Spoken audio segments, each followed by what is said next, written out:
It is our great privilege today to welcome Katherine Helmick, who is a doctoral student from Oxford here at Akademia. Katherine, it's a great pleasure to have you here. Very welcome to South Africa and also to Akademia. Is it your first time in South Africa? Thank you. It's a real pleasure to be here. I actually lived in South Africa for 2 years. I was a Peace Corps volunteer in KwaZulu-Natal. And so I was teaching English in a very rural area. And that was what inspired me to do my graduate research at Oxford, where I'm studying Zulu literature as well as Spanish. And so every chance I get to come back, I really appreciate it. We also saw that you speak Afrikaans, or you know Afrikaans a bit. What do you think of the Afrikaans language? Is it a complicated language to learn, or? Well, really from friends. So when I was in KwaZulu-Natal, there was a family there who were Afrikaans, and they had raised their children there for 30 years. So they spoke all three, English, Zulu, and Afrikaans. So I was very inspired by people in South Africa in general with all the languages they speak and know. And so I started picking it up from them, really. And it was fun for me because I had only studied at that point Spanish, which is a Romance language, and so it has all of the Latin roots in common with English. And then studying Afrikaans was getting into the Germanic side of English. So I used to say it was as if I'd only been visiting my mother's family, and then I suddenly got to meet my dad's side. It gave me this whole new sense of my own language. What is your first impressions of our institution? What do you think of what we're doing here? I think it's inspiring. I mean, to meet people who have a sense of purpose and vision. And I get the sense from the students that that's also what draws them here. And for me, this combination of the local, of wanting to have roots in Afrikaans culture and history and literature, but also to be part of this larger Western tradition, that seems ideal to me. I would love to see more communities investing in that kind of mission. Your research focuses primarily in language and in memory, and also the strong focus on identity. What overlaps do you see between your research and what you've experienced thus far at Akademia? I think what I've noticed in studying African literature in Zulu and Spanish, that the key concern for them is having an inheritance that they can pass on to the next generation. And language is a big part of that, and literature is one of the main channels through which people receive their inheritance from past generations. So I see it as fundamentally connected by the same core desire, the same purpose as Akademia, being part of this tradition where you hand on what you've received. Can you tell us a little bit more about the Zulu literature you're focusing currently? Because that's fascinating to us as well. Thank you. Yes, I'm really doing a very broad study because, especially at Oxford, there isn't a lot of research on Zulu, and so I'm wanting to have a research project that spans from some of the earliest novelists, so B.W. Vilakazi is one of my early authors, and then all the way up to contemporary theater that's been published in Zulu and Afrikaans and English, and also isiXhosa. So it's a very multilingual work, and the playwright's name is Mungiwe Kaye. And in the middle, I have a poet who wrote from exile, whose name is Mazizi Kunene. So I'm really looking at how their use of the multiple languages they write in has developed over all the generations. It's fascinating. It's absolutely fascinating. This focus on community and on identity and language, it's something that is very dear to us, and also, as you say, that comes through your research as well. Do you see some of that connection between Akademia and, say, Hillsdale, where you also studied, Hillsdale College? Absolutely. So Hillsdale was very formative for me, and I think that's because their philosophy of education is about not just specializing in one type of knowledge, but understanding how all the fields of knowledge relate to each other. So there's one of my favorite education philosophers. She's a Victorian from England, Charlotte Mason, and she says, education is the science of relations. So what are the connections? What's the big picture? Putting it all in context. And that, I think, has a sense of how important the integrity of knowledge is, that it's all coherent, it all fits together. That's what I'm seeing at Akademia as well. Oh, fantastic. If you could recommend 3 books, what would you recommend for our students to read? Well, if I can cheat a little by recommending authors instead. Perfect. I would say. So that when I was a freshman at Hillsdale in my first year there, we started out with Homer, and then we read Virgil, and then we read Dante. And that was our first semester, just those three authors, which I think the reason why it's so helpful to cover those three is because everyone who came after them is writing in memory of what they wrote. So they're continuing the conversation that the three of them began with. And of course, those three are also responding to each other. The Aeneid is a combination of Homer's Iliad and the Odyssey. Odysseus appears in the Divine Comedy, and of course Virgil does as well. So I think if you have that, then you have the foundation for what you need. We do teach the Odyssey at second year level, which is one of my favorite books, but getting students to understand why it should be their favorite book as well. it's always a difficult task. Yeah. Could I say, I asked my professor of English at Hillsdale once what his recommendation was for teaching students who don't have that background, they haven't been studying it since they were little. How do you do it?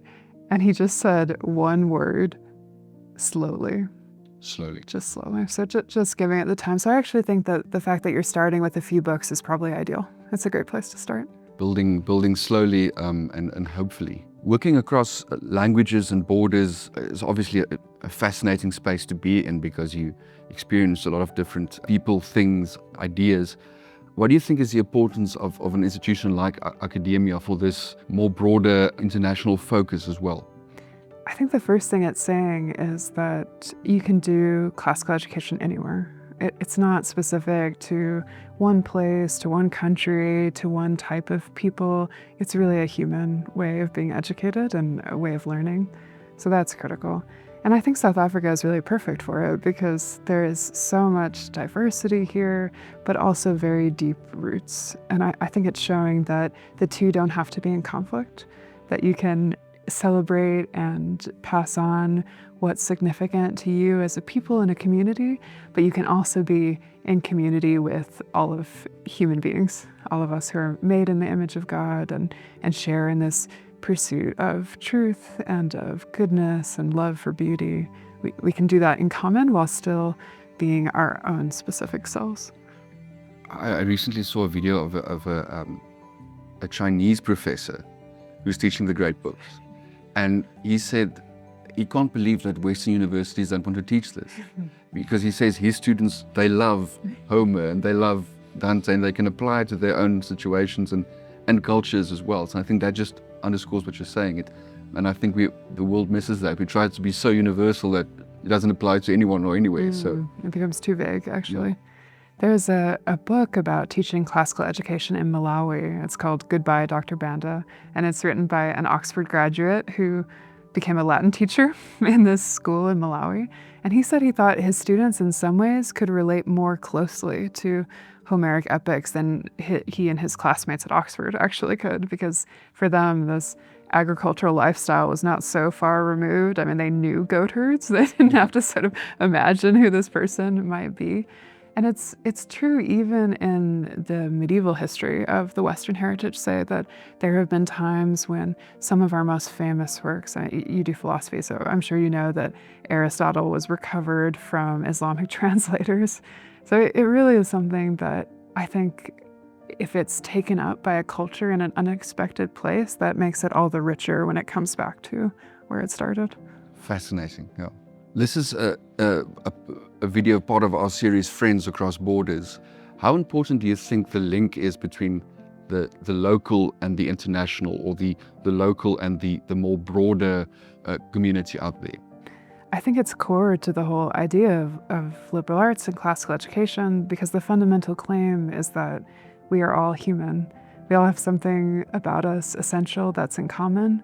And so the same kind of concerns that this ancient Greek poet had thousands of years ago are still relevant to a university student living in a modern city today in Africa. I mean, it's wonderful to think that we have that continuity, and that's why the great books tradition is so important.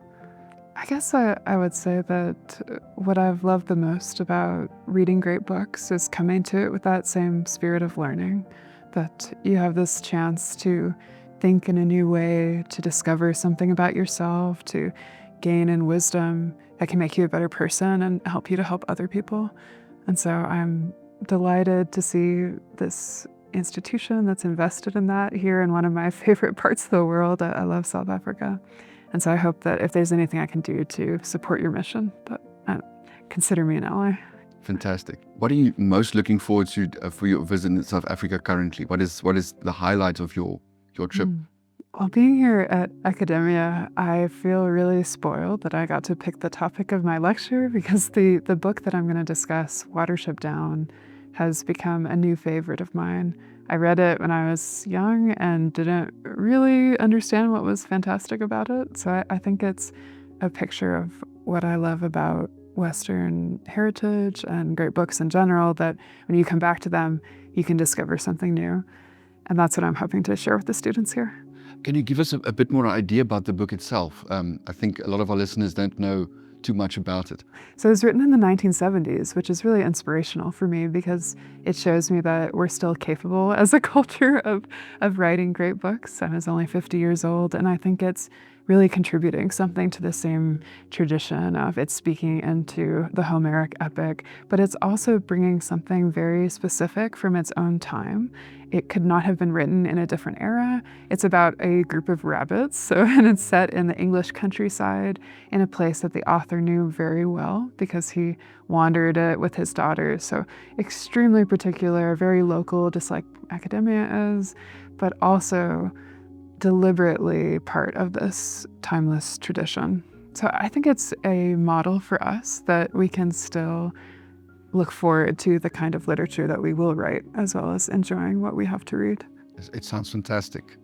Obviously, you know Afrikaans. What is some of your favorite Afrikaans say things or phrases or words, if you had to pick a few? A few phrases.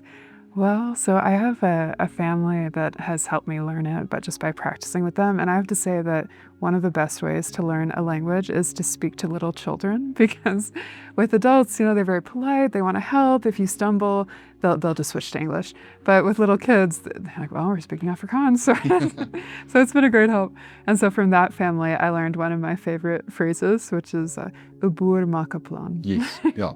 Yeah, it's a motto to live by as well. Yeah.